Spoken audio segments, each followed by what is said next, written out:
Hello guys, কেমন আছেন সবাই? আশা করি সবাই খুব ভালো আছেন। আজকে আমরা খুবই একটা স্পেশাল ক্ল্যাশ ম্যাচ দেখতে চলেছি, যে ম্যাচটিতে আমরা প্রথমবারের মতো বিটুকেকে ক্রিমিনাল ড্রেসে দেখব। আর এখানে উল্লেখ্য এই ম্যাচটির আয়োজন করেছিলেন তিউনিসিয়ার নতুন গেমিং চ্যানেল M3TJ।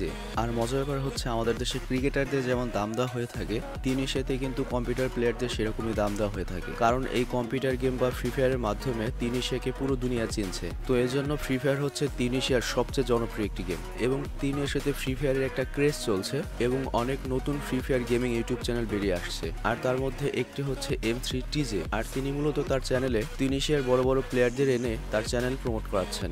যাই হোক, খুব সম্প্রতি তিনি তার চ্যানেলে বিটুকেকে এনে একটা solo versus squad clash match খেলিয়েছিলেন, আর সেই ম্যাচটাই আমরা দেখব।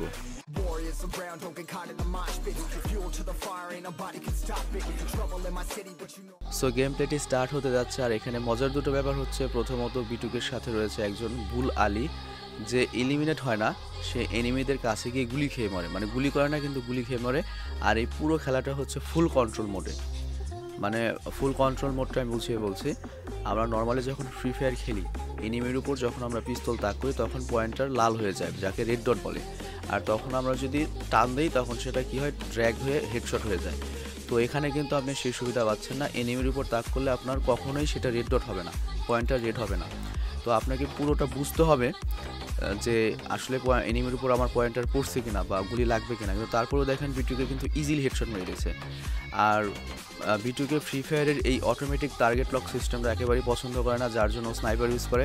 আর দেখবেন ওর মানে অটোমেটিক যে পয়েন্টার বা অটোমেটিক টার্গেট লক থেকে নিজের দক্ষতাটা ঠিক রাখতে উনি মাঝে মাঝে কল অফ ডিউটি খেলে থাকেন। আর বিটুকে হচ্ছে নাম্বার 1 প্লেয়ার, যে ফ্রি নো কন্ট্রোল মোডে খেলতে পারবে আর কি ফ্রি ফায়ারে, ওর সাথে টেক্কা দেওয়ার মতো কেউ নাই। আর ও পাশে যারা আছে তারাও ফুল কন্ট্রোলে খেলছে, যার জন্য বিটুকে কাজ দিয়ে গেলেও ওরাও গুলি লাগাতে পারছে না। তো ফুল কন্ট্রোলে খেললে কেমন সমস্যা হয় সেটা আপনি যদি দেখতে চান, আপনি আপনার মোবাইলে অথবা কম্পিউটারে জাস্ট সেটিংয়ে যাবেন, সেটিংয়ে গিয়ে সেখান থেকে ফুল কন্ট্রোল সিলেক্ট করবেন। তারপর খেললেই বুঝতে পারবেন যে ভাই কত কঠিন। এনিমিকে গুলি সামনে থাকলে আপনি লাগাতে পারবেন না। এমনি হয় কি, এনিমি কাছাকাছি থাকলে যদি আপনার পয়েন্টেরটা আশেপাশেও থাকে তাও এনিমির উপর গিয়ে লক হয়, কিন্তু এখানে সুযোগ নেই। কিন্তু এই ফুল কন্ট্রোলে দেখেন ও কী করে ফেললো, সবগুলো হেডশট। আর আলী কিন্তু ডাইরেক্ট খেলছেও না, অন্যরকম ও আছে ওইদিকে। আলী খেলছে মনে হয়, কিন্তু এটা গেম প্লেতে লেখা ছিল হচ্ছে সোলো ভার্সেস স্কোয়াড। তো আলীর তো এলিমিনেট হওয়া উচিত, এটা তো ডুও ভার্সেস স্কোয়াড হয়ে গেছে, কারণ আলী এই যে সাথে আলী তো গুলিও করছে। আমার মনে হয় খুবই বাচ্চা একটা ছেলেকে নিছে, আলী নামে মাত্র বাচ্চা, খেলতে পারে না, এরকম হয়তো কাকে নিছে, সেই জন্যই হয়তো সোলো ভার্সেস স্কোয়াড বলছে। দেখেন কী করবে এখন।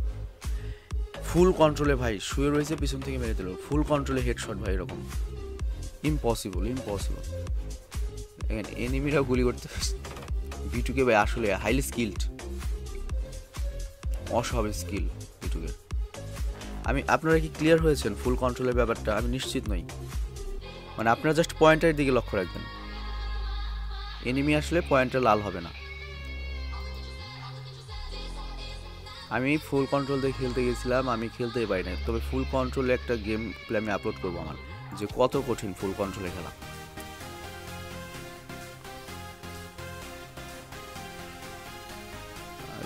বিটুকে মুভমেন্টগুলো কি, হ্যাঁ আলী ভাই আসলেই নুব, বিটুকের সাথে যে নিয়ে আসছে আসলেই নুব।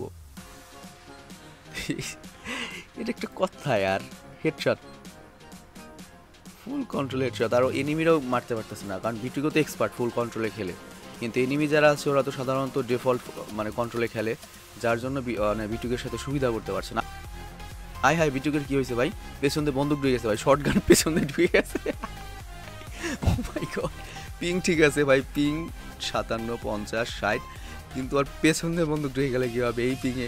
ওদেরও নেট প্রবলেম হয় না? ওই বন্দুকটা এখন বের করবে কীভাবে ভাই? প্রয়োজন হলে কীভাবে বের করবে ভাই? আমি এই ধরনের দৃশ্য ভাই এর আগে কখনোই দেখে নাই, বিশ্বাস করেন রাসেল ভাই। কী দৃশ্য ভাই, বিটুকের কষ্ট হচ্ছে। এরকম একটা আনাম, একটু বাস পেছনে, আনাম আসত আর কি, বা পুরো ও পেছন থেকে আবার বের করে গুলিও করে মাঝে মাঝে। ওয়াও, বিটুকে আসলে একটা মাল পিস, মাস্টার পিস। এইবার খেয়ে দিছে, মাত্র প্রশংসা করছিলাম। তবে যাই হোক, ফুল কন্ট্রোলে যেহেতু খেলছে একটু সমস্যা তো হবেই, সবগুলি যে আগের মতো লাগবে সেরকম কোনো কথা নয়। তবে তারপরে এনিমিদের মোটামুটি ভালোই ধুলাই দিয়েছে, কারণ এনিমিরাও ফুল কন্ট্রোলে আছে। তো এনিমিদের পারা কষ্ট আছে বিটুকের সাথে। এনিমিরা ওকে গুলি করতে পারে না, ফুল কন্ট্রোল এনিমি ওকে গুলি করতে পারে না। ও শালার, আবারও প্রশংসা করছিলাম। বিটুকে 5টা জিতে বসে রয়েছে আর এনিমিরা 1টা জিতেছে। তো তাই বলে আপনি এনিমিদের নুব বলতে পারেন না। অ্যাকচুয়ালি এনিমিরা আসলে ফুল কন্ট্রোলে অতটা ভালো নয়, মানে এনিমিরা অবশ্যই ভালো খেলে। ওরা যদি ডিফল্টে খেলতো এনিমিরা, তাহলে হয়তো বিটুকে অন্তত 3 থেকে 4 বার ফেলে দিতে পারতো। আর বিটুকে আসলেই কিং, কারণ ও পাবজিতে প্রো ছিল, ও কল অফ ডিউটিতে প্রো, ফ্রি ফায়ারও প্রো। মানে ফুল কন্ট্রোলে খেলে খেলেই কিন্তু ওর স্কিল বাড়িয়েছে। আর ফ্রি ফায়ারের মতো একটা সেক্টর যেখানে মানে সবচেয়ে বেশি সুবিধা হয় এনিমি মারার জন্য, মানে বুঝতে পারছেন রেড ডটের যে ব্যাপারটা, তো অটোমেটিক টার্গেট লক। তো এই জন্য আর কি বিটুকে এতখানি বেটার প্লেয়ার হতে পেরেছে আর কি ফ্রি ফায়ারে। এমনকি আমি নিশ্চিত নই, তবে ভিনসেনজো বিএনএলকে 1 গোলে দিল বিটুকে, যে ফুল কন্ট্রোলে খেলা দিলে যে বিটুকে ওদের দুজনকেও হারাবে না তার গ্যারান্টি নেই। তবে ভিনসেনজো বিএনএলও খেলতে পারে ফুল কন্ট্রোলে, আমি শিওর নই। তবে এই এনিমিরা আর কি খেলতে পারে না ফুল কন্ট্রোলে। আর আমার মতো 10টা দিলেও ফুল কন্ট্রোলে যদি বিটুকের বিপক্ষে দিয়ে পারবে না। আর দেখেন বিটুকে করছে কি, আবারও সেই একটা কাজ, পাশার মধ্যে বন্দুক। মানে আমরা দেখেছি এয়ারপোর্টে যারা মানে চোরা কারবারি, ওরা করে কি পেছনের সামনে পেটের ভিতরে এরকম কোকেন নিয়ে আসে। আর বিটুকে করছে কি, আপনার চোরাচালানি করে একটা শটগান নিয়েছে পাছার মধ্যে পেছনে।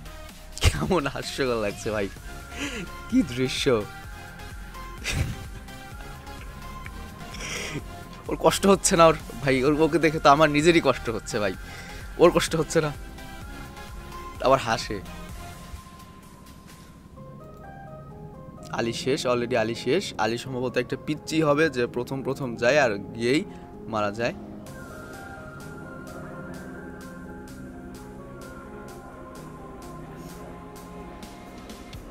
এনিমিরা দুঃখে গুলি করাই বন্ধ করে দিছে, গুলি করে লাগাতে পারি না। 2টো এনিমি অলরেডি শেষ, আর 2জন এনিমি রয়েছে। তারপর বিটুকের কাছে 2টোই ডাবলিন। ও এনিমি যে গুলিটা করেছে এটা যদি ডিফল্ট হয়তো অবশ্যই মানে বিটুকে হয়তো হেডশট হয়ে যেত, বিটুকে পড়ে যেত। আর একটা এনিমি রয়েছে, এটা মারলেই ভুইয়া। তো এটা কিন্তু মোটেও পাতানো বা হাস্যকর ম্যাচ ছিল না। তো আপনি বলতে পারেন না যে 4টা নুব বাসে দিয়ে আপনার তারপর বিটুকে জিতেছে, সেরকম কোনো কিছু না। এটা ছিল স্কিলের খেলা, যে তুমি আসলেই কতখানি স্কিলড।